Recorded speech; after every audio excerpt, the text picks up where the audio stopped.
Hello बच्चों, let's read the question.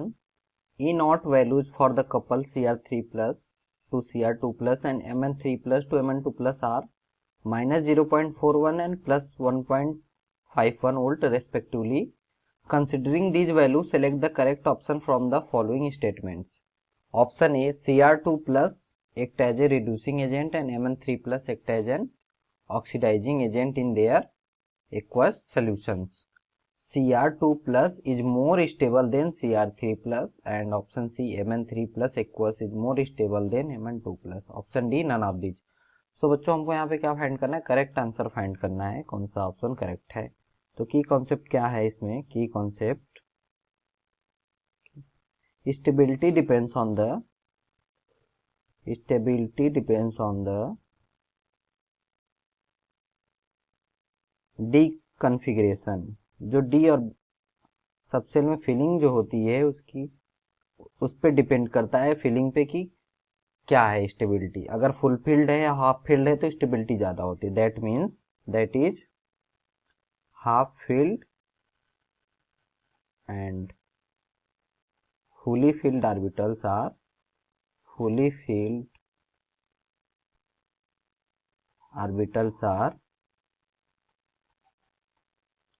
are more.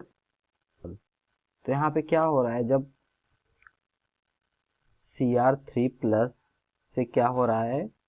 Cr2 plus में जा रहा है तो क्या हो रहा है? यहाँ पे E नॉट जो है, E नॉट पॉजिटिव है, E नॉट सॉरी निगेटिव है, माइनस 0.41. इसका मतलब क्या है कि that reaction is not feasible. होना क्या चाहिए?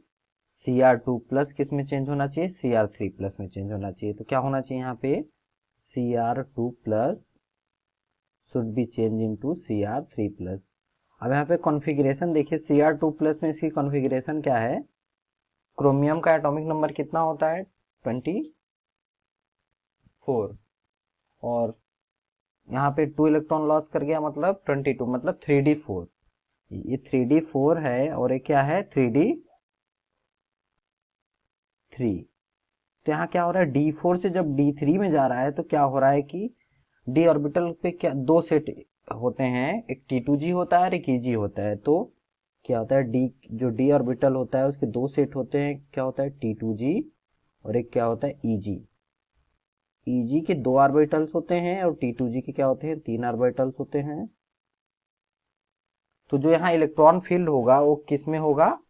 T2g में होगा. और क्या है? ये हाफ फील्ड T2g ऑर्बिटल होता है, जिसकी वजह से जब D4 से D3 में जाता है तो कॉन्फ़िगरेशन क्या होता है? स्टेबल होता है. अब यहाँ पे क्या हो रहा है कि Cr2 प्लस जब Cr3 प्लस में जा रहा है तो क्या होगा? एक इलेक्ट्रॉन का लॉस कर रहा है. दैट मीन्स इसका ऑक्सीडेशन हो रहा है, इसलिए क्या है? रिड्यूसिंग एजेंट है. और जो Cr3 प्लस है क्या है? ये मोर स्टेबल है. Cr3 प्लस मोर स्टेबल है. फिर क्या दिया है? Mn3 प्लस से जब Mn2 प्लस हो रहा है तो क्या हो रहा है? प्लस 1.151 है. दैट मीन्स ये फिजिबल है. दैट मीन्स क्या हो रहा है? Mn3 प्लस से क्या हो रहा है? Mn2 प्लस में चेंज हो रहा है. तो यहाँ पे E नॉट क्या है? पॉजिटिव है. That means this reaction is feasible. तो क्या होगा कि जब Mn3 प्लस Mn2 प्लस में जाएगा तो यहाँ पे क्या हो रहा है? एक इलेक्ट्रॉन का गेन करेगा, Mn2 प्लस में जाएगा. यहाँ पे कॉन्फ़िगरेशन क्या है? Mn3 में Mn का एटॉमिक नंबर होता है 25 और 3 इलेक्ट्रॉन लॉस का मतलब ये भी 3d4 है. This is 3d4. एक इलेक्ट्रॉन का लॉस गेन किया तो क्या हो गया? d5 में गया. और d5 क्या है? आप जानते हैं d5 क्या होता है? हाफ फील्ड होता है. d5 क्या होता है? हाफ फील्ड होता है.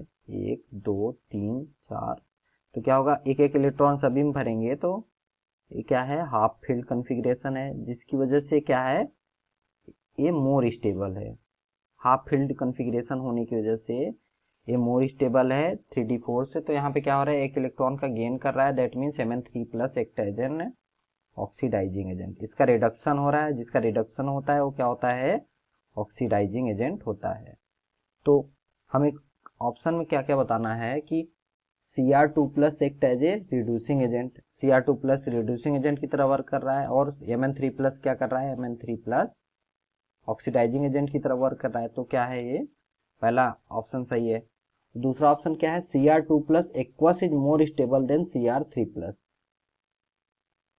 It is incorrect because Cr3+ ज्यादा स्टेबल है Cr2+ से। Cr3+ में D3 कॉन्फ़िगरेशन है और Cr2+ में D4 कॉन्फ़िगरेशन है, तो ए ऑप्शन गलत होगा। Option B is incorrect and option C is Mn3+ aqueous is more stable than Mn2+।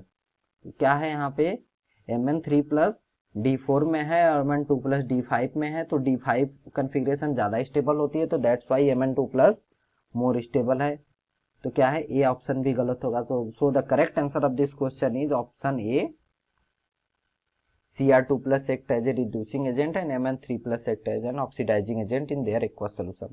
Hope बच्चों आपको कॉन्सेप्ट समझ में आया होगा। Thank you and all the best.